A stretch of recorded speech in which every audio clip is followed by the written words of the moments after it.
Assalamu alaikum. How are you all? Hope you are doing great by the grace of Almighty Allah. This is Arfatul Islam. I am the founder and chief instructor of English Lab. বরাবরের মতো আজকে আরো একটা নতুন class নিয়ে আপনাদের সামনে হাজির হয়েছি। আমরা দেখতে দেখতে আলহামদুলিল্লাহ 20টা ক্লাস পার করেছি। আজকে আমরা 21তম ক্লাসে পদার্পণ করেছি।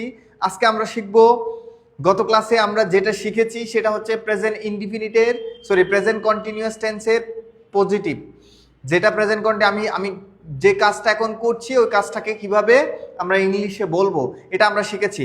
আজকে শিখবো হচ্ছে আমরা এখন যে কাজটা করছি না, যখন না বোধক হবে তখন না বোধকটা আমরা কিভাবে বলবো এটা আজকে শিখবো। আজকের ক্লাসে আমরা না বোধকটা প্র্যাকটিস করব সবাই একসাথে।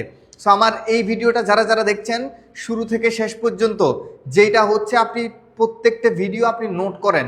আপনি যখন খাতায় নোট করবেন তখন আপনি যখন খাতাটা দেখবেন সাথে সাথে আপনার ব্রেন অটো রিমাইন্ড দিয়ে দিবে যে আপনি কি কি শিখেছেন।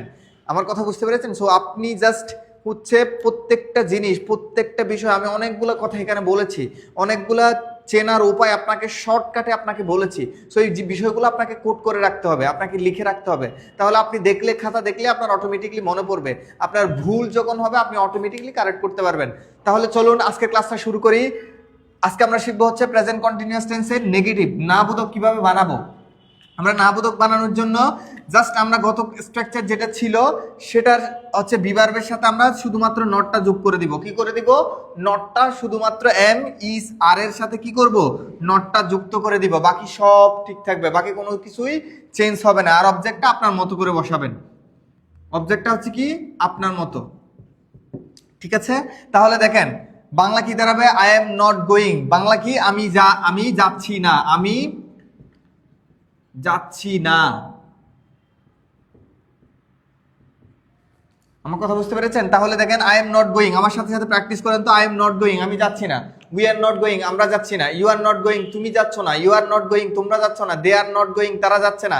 হি ইজ নট গোয়িং, সে যাচ্ছে না।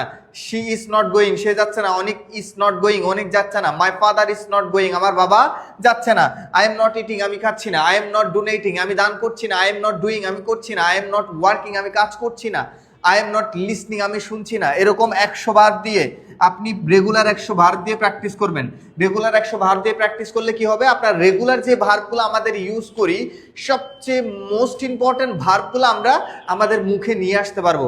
আপনি দেখেন, আপনি রেগুলার যে কাজগুলো করেন, আপনি যখন এই কাজগুলোকে বর্ণনা করতে পারবেন তখন আপনাকে যে কোনো টপিক দিলেই আপনি ডেসক্রাইব করতে পারবেন। আপনাকে এই আইএলসে যখন কিওয়ার্ড দেওয়া হয়, আপনি দেখেন, আপনি যদি ফ্লুয়েন্ট থাকেন বা আপনি যদি ফ্লুয়েন্ট হন তাহলে আপনাকে যে কোনো জিনিস দিলে আপনি অটোমেটিকলি ডেসক্রাইব করতে পারবেন। So first of all you have to bring your fluency. আপনার আগে হচ্ছে আপনার ফ্লুয়েন্সিটা আনতে হবে, then you can go anywhere. আপনি যেখানে মন চায় সেখানে যেতে পারবেন, ঠিক আছে? সো আপনার প্রথম যেই জিনিসটা দরকার সেটা হচ্ছে ফ্লুয়েন্সি। সো ফ্লুয়েন্সির জন্য আপনার সেন্টেন্সটাকে কারেক্ট করতে হবে। আপনি যে সেন্টেন্স মেকিং করেন বা আপনি যে সেন্টেন্স মেক করতে চান এটাতেই মূল সমস্যা। আপনার যখন বেসটা ঠিক হয়ে যায়, বেসটা স্ট্রং হয়ে যায়, তখন আপনি যে কোনো জিনিস দিলে আপনি ইজিতে বর্ণনা করতে পারবেন।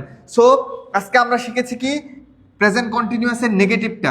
তাহলে নেগেটিভে কি করব? শুধুমাত্র এম ইজ আর এর সাথে নটটা যুক্ত করে দিব, বাকি সব পজিটিভের মতো। শুধুমাত্র নটটা অ্যাড করে দিলেই আমাদের নেগেটিভ হয়ে যাবে। তাহলে আজকে এই পর্যন্ত, আগামী ক্লাসে আবারও দেখা হবে।